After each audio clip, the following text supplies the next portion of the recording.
right, good morning, everybody. Welcome to Hot Joe and the Ranko Show, episode 26. What is the date?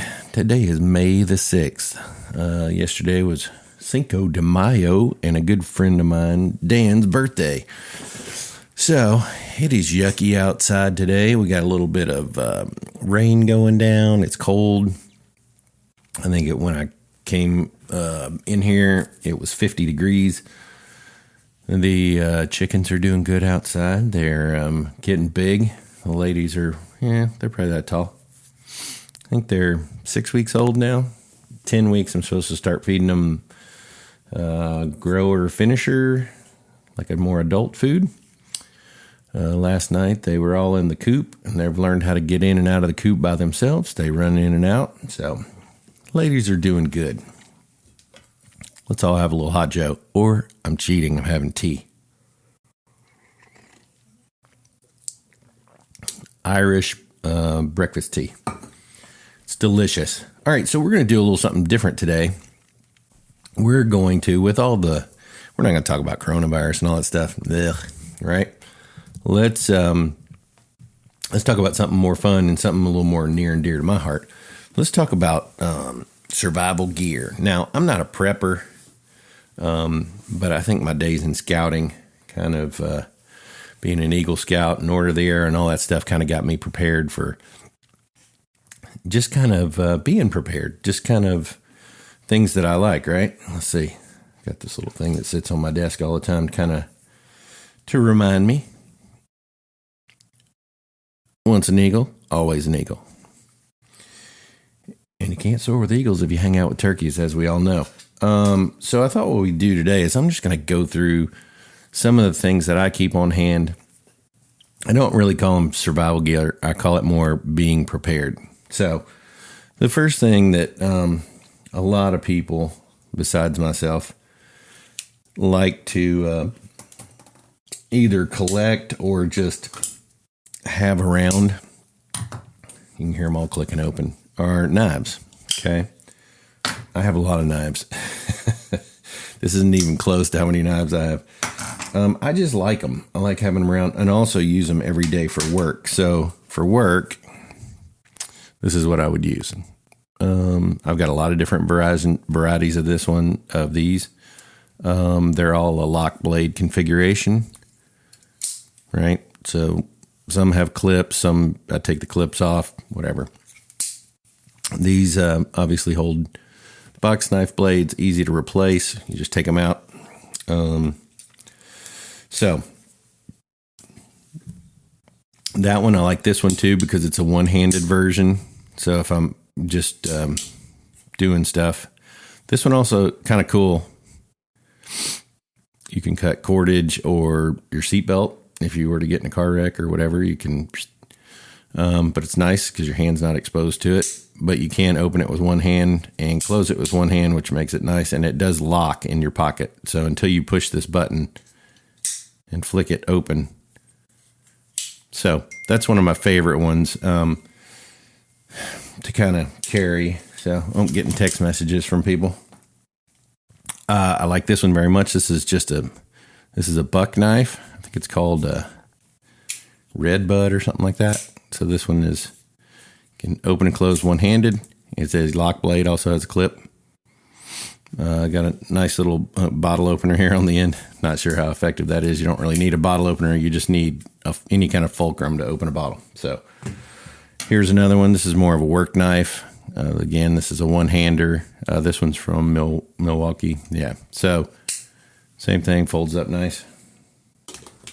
I have a lot of them. Sorry.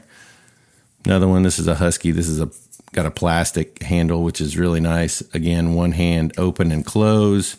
And then it's got a little knob here so you can do all that. Flick it open, close it. And then this one's a little special to my heart. My girlfriend got this one for me after my dad passed away. And that's his actual fingerprint on the knife. So this is a really nice CRKT knife. I don't really use this one. This one's more just for, but it is very sharp. It's actually a very sharp little knife. So that one's to remember my pops by. So that one's kind of a special one for sure. Well, it's not kind of a special one. It's a totally special one. All right. So those are all blade, folding blade type knives. This is my go-to for like a survival knife. So this is a Mora, and this is their survival bushcraft. These are made in Sweden. It's a really nice knife.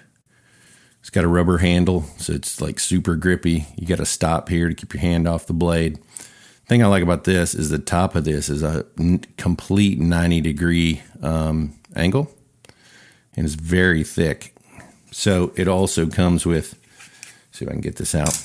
My camera's not really at the best height for this. Sorry, people. So it comes with a Ferro Rod that fits right in here for starting fires, and that locks in. Again, I like the orange handle. If you were to drop it in a situation, easy to find. Has 2 different mounting clips for your belt. Really good retention for the knife. So it just slides. It's a plastic sheath. And this one is stainless steel. They make a couple of different steels you can get it in. But anyway, that's the survival bushcraft knife. And I have really big hands, and so that's plenty big for me to hold. So you should always have a good knife, guys, girls, everybody.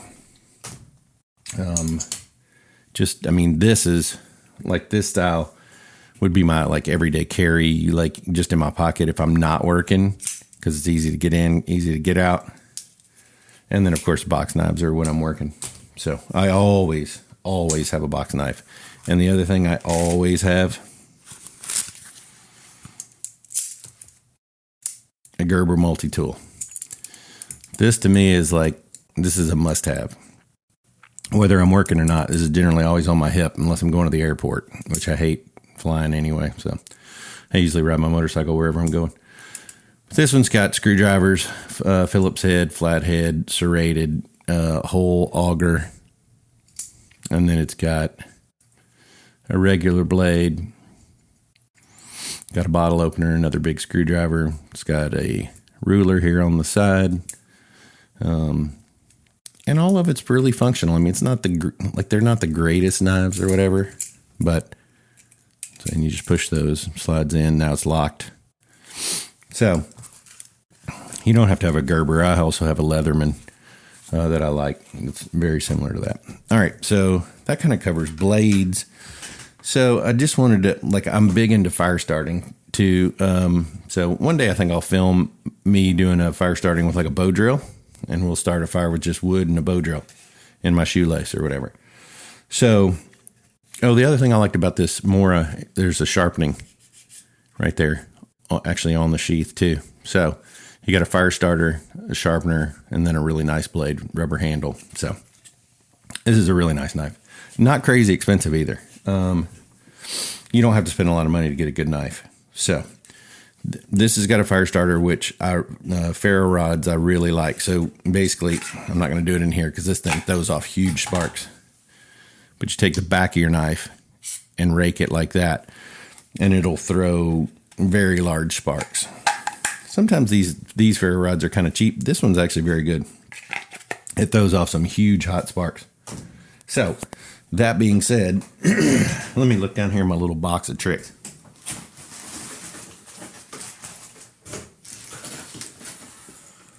Again, I'm not a prepper. This is just stuff I have for like motorcycle camping and stuff like that. So that's a Ferro Rod there. And this is also a Ferro Rod, a little bit bigger one. It's very large, and it throws off some really hefty sparks. It's nice because you can hold it really well. Easy to scrape.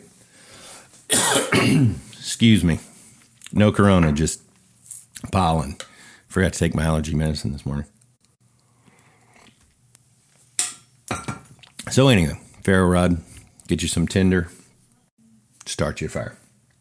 And we'll talk about that too here in a minute. Tinder, how to get a fire started.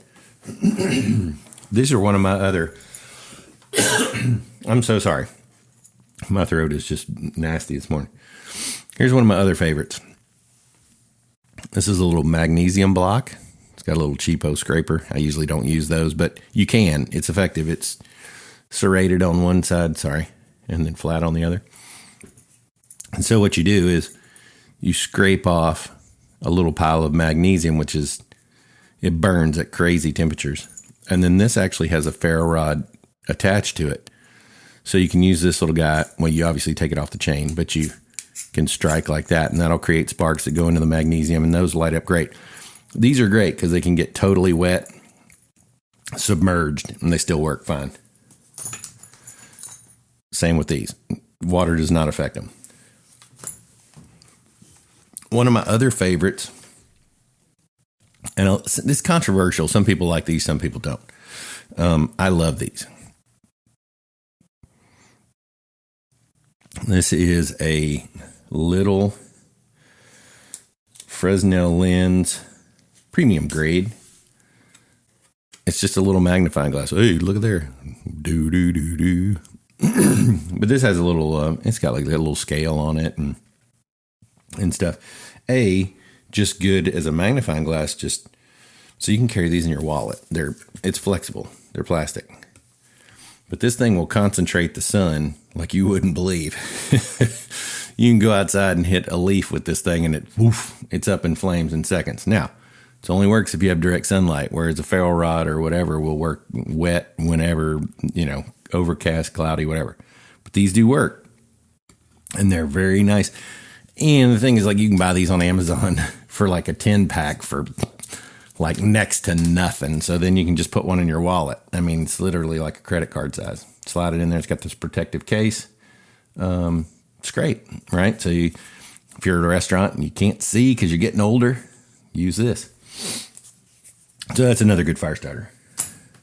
And then so to start fires, you need some sort of tinder. Generally, you can scrape cedar bark and do small shavings. You can, there's a lot of different stuff. There's like fire paste that you can buy, like that's really cheap. I like cotton balls, and then you just take chapstick or something waxy like that, Vaseline even, and you rub it all through the cotton balls. And then you can squish those down tiny, put them somewhere in a little Ziploc or something tiny, pull that stuff out, fray it out, and that wax will make it burn great. If you're camping and you have Fritos, I know this sounds stupid, but Fritos make an amazing fire starter because they have so much oil in them and the corn. Try it. If you got some at home, go light one. I'm telling you, it's an amazing fire starter. Tortilla chips work good too, but Fritos work the best. Char Cloth, which I make that occasionally. I don't think I have a tin of it in here, but you basically get like an Altoids can, cut up some t-shirts. Got my Batman shirt on today. Cut up some t-shirts, pieces of old jeans works really well. And then what you do is you layer that cloth in that Altoids can, just layers. Close it. Sometimes you have to poke a little hole in the top. Sometimes they vent enough on their own. I usually poke about 2 or 3 little tiny holes, not big holes. Put it on a fire or put it on your outdoor grill. Put it on your Weber or whatever you got. You'll start seeing smoke come out of those holes. And when smoke stops coming out of those holes, you open it up and basically it will be char cloth.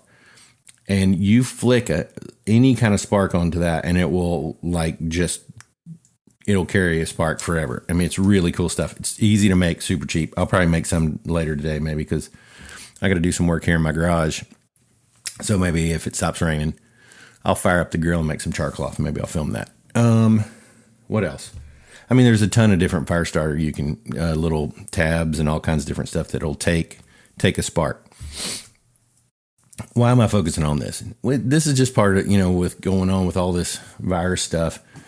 I think it's important just to, if you lose electricity or whatever, not so big a deal in summer, but if you wanted to cook food or whatever, you could do that. So that being said, also, I think this is important for anybody. Have a good belt. So this is the belt I wear every day. This is not an endorsement of any kind, but these are called Grip 6 belts. It's got a really strong, these things, you could hang from this, no problem. You just wrap it around a tree or something and use it for climbing or tying or whatever. But they have a really cool buckling system. This is honeycomb, obviously. It goes in the back and then you cinch it down like that. So this is what faces out, right?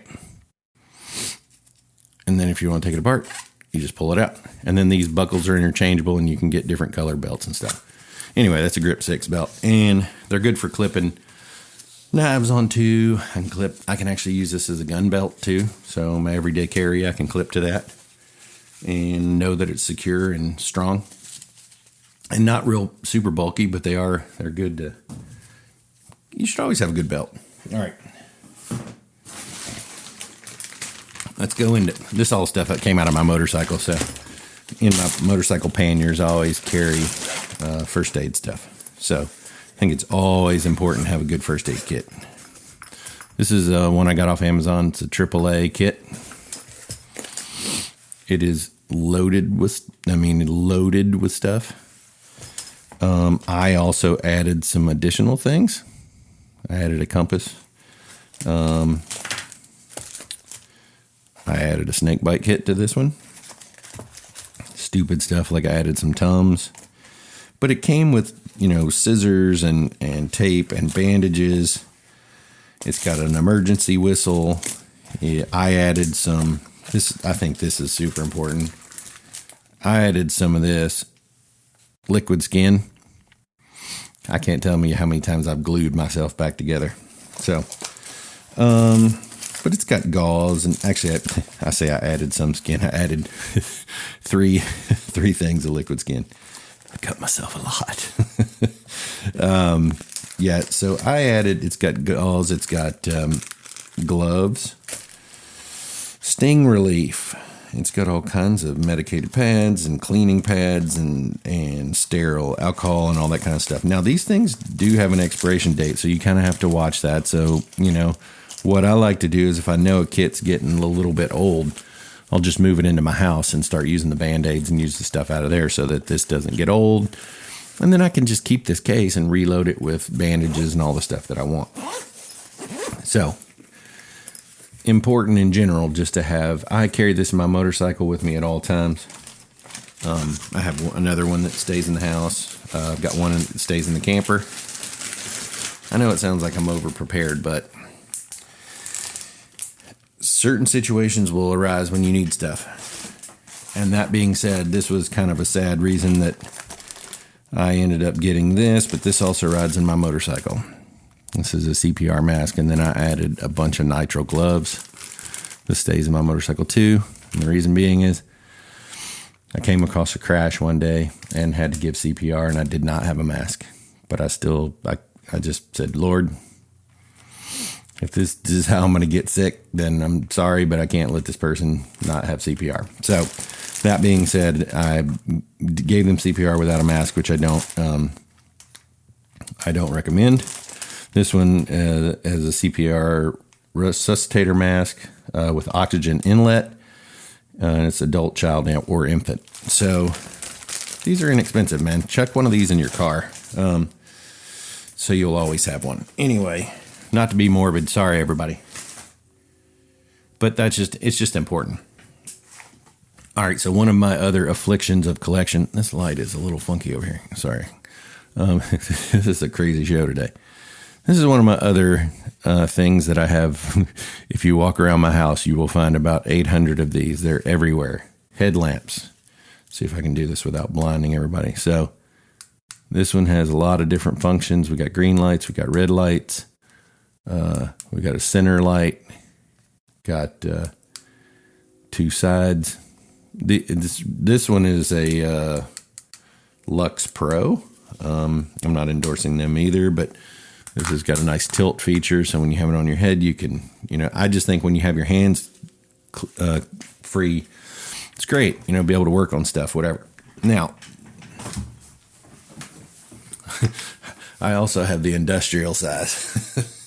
So, the big mag light. These are good for whacking people, too. Yeah, so that one is, that one stays in the house. A little big to be out carrying around. Now, grocery stores, we've been talking about, food just. So this is kind of a lot of what I carry motorcycle camping. I love, these are called Gonex packing series. They're like luggage packing bags. So when I travel, you put like your underwear and socks in one, and you put shorts and whatever in the other one. But they make great for like having your food and stuff, where when you reach in your panniers on your bike, you can just get whatever you want without having to go through everything. So when I motorcycle camp, grits, lots of them. Apple cinnamon, bacon. These are easy, fast, give you some nutrition. Now, people talking about not having food. Again, I'm not a prepper hoarder, but when I camp, I'll eat these. Some, I don't eat a lot of them because they do have a good bit of sodium in them. But for camping, these are great. You just boil water, pour it in here, seal it up. It cooks it. This one is chicken teriyaki with rice and vegetables. And this one has a sell date by October 2048. Right? So it's vacuum packed. It's no airs in there. We got scrambled eggs with bacon, freeze dried. Again, 2048. We've got lasagna with meat sauce. 2048. All right, so I get these at REI, but Mountain House you can actually get at Walmart, I believe. I don't know if you can get these freeze-dried ones, so there's a difference. The freeze-dried ones are really super small and very light.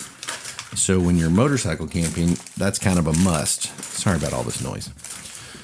But there are other styles of the meals that are more like, let's see, here we go. So these won't be as compacted and quite as light, but they are, I think they're a little cheaper because I think the freeze drying is more expensive, or the vacuum way they do it. Let's see, I got scrambled eggs with bacon. All right, here we go. So a breakfast skillet. This is one of my favorites. Jamie loves these too. My buddy when motorcycle came. Now, so those are the freeze dried, like really packed in. These are freeze dried and they're a little bit bigger. So these are from Alpine Air. Sorry. This is mountain chili. And let's see, this one's good till, see this one's, wait a minute. Was that misquoting? No, that is 2048 in these super tight packages. This one is good until 2024. Okay, and I've got a bunch of these. I've got mountain chili. I've got chicken gumbo, Thai style chicken, Santa Fe black beans and rice, another Santa Fe black beans and rice. I like that one. Mesquite barbecue seasoned chicken with beans and rice, and veggie burrito bowl. So anyway, I got food if I need to, right? So hopefully I'll be back on the Trans-America Trail with my motorcycle, and Jamie and I'll take these and we'll eat them. So, okay. Let's put all that away. Now, one of the most important things that I haven't talked about yet is water. Gotta have water. You can go without food for quite a while. Clean water is super important. And this is something that everybody should own. Period. Like, you should have 1 or 2 or 10 of these in your house. Okay? It's a life straw.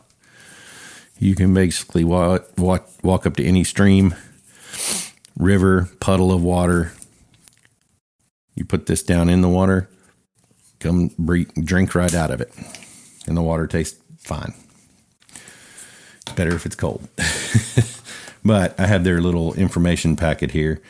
And it says remove 99.9999999% of bacteria, E. coli, etc. Removes 99.9999 of protozoa, Giardia cryptosporidium. Each filter lasts 4,000 liters, 1,000 gallons. Meets U.S. EPA drinking water standards. Okay. So, like 1,000 gallons is a lot of water, obviously. So after you drink out of it, what you do to clean it is you blow back through it so that this filter doesn't, because I think it's carbon, but I can't remember, or it may be a small perforated. I can't remember. I cut one open one day after I had finished. I had one for years that I'd used it a few times, and they're cheap enough that I was like, I'm just going to check that one and get a new one. So anyway, these are great. And it actually has little directions right here on the front that shows you drink and how to clean it, blowing out. I strongly suggest if you don't have one of these, it's a great thing to have around. So anyway, so what do you guys think about that? Do you guys prepare at home? Do you have stuff? I just kind of wanted to do this, and I have a lot more of this kind of stuff. I mean, I've already gone 26 minutes, so this is a little lengthy Hot Joe and the Ranko show, survival edition, due to what's going on. So I just felt like it was something I kind of wanted to do because, I don't know, people always laugh at my friends and stuff that know me. They're like, man, you got a lot of knives and guns and survival stuff and kayaks and canoes and motorcycles. And, I think you should be prepared. I think you, in life in general, you should be prepared for situations that come up. So with food acting weird and stuff, I'd always wanted chicken. So I said, you know what, let's get some chickens. Let's build a chicken coop. I always have a garden every year.